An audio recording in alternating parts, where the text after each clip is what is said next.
Is Guardians of the Galaxy Volume 3 hiding a multiversal secret? Welcome back to Nerdist News. I'm Dan Casey, and today we're going to explore one of the biggest theories about Guardians of the Galaxy Volume 3. And no, not whether or not Rocket's going to die, we already have a video about that. Today we're putting on our Vibranium foil hats to ask the question of whether or not the film's main villain, the High Evolutionary, is hiding a multiversal secret in plain sight. We're going to break it all down for you in just a moment, and while this is all speculatory for the time being, if we are right about this, it could be considered a spoiler. So if you want to go into this movie knowing nothing at all, consider this your heads up to leave. Okay, let's get into it, shall we? Now, it's not a secret that the MCU's in full-on multiverse mode. I mean, phases 4 through 6 are officially termed the Multiverse Saga. They will culminate in Avengers Secret Wars, which will basically hit the reset button on MCU continuity. And while the Guardians have dealt with the likes of Thanos and horny Celestials, the closest they've actually come to multiversal hijinks is when the Gamora they knew was murdered by Thanos and replaced with a younger version of herself. Touch me!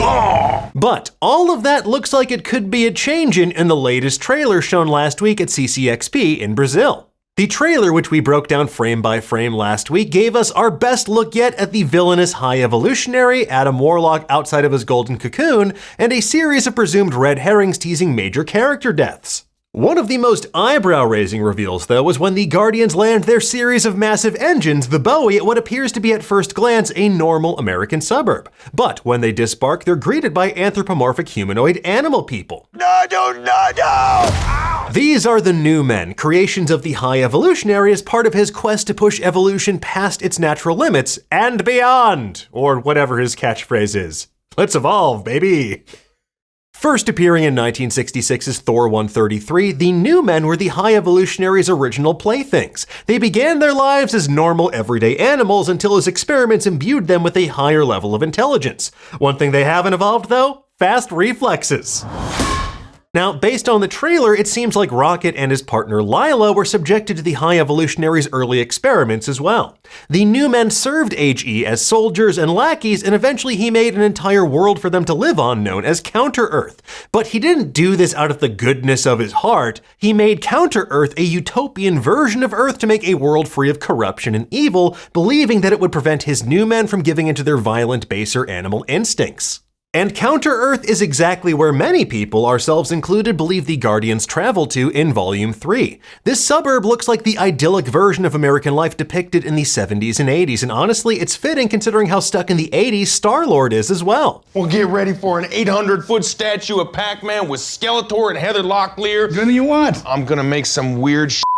But the real question is whether this hidden world qualifies as a multiversal reality.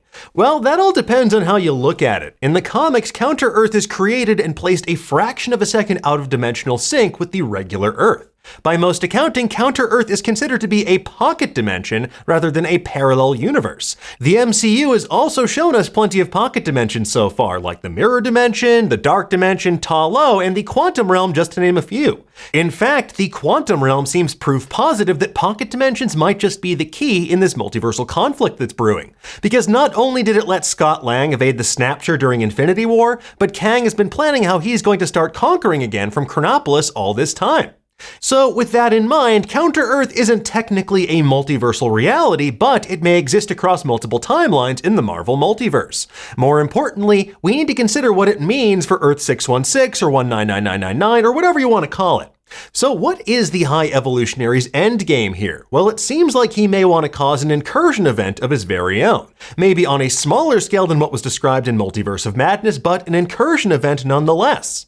In the comics, Counter-Earth wound up getting corrupted, so HE sent Adam Warlock in to clean things up, and it definitely feels like we'll see a version of that happen here. But at one point, HE also decided to give mankind a fresh evolutionary slate, and he tried to accelerate Counter-Earth's orbit to make it merge with the main Earth.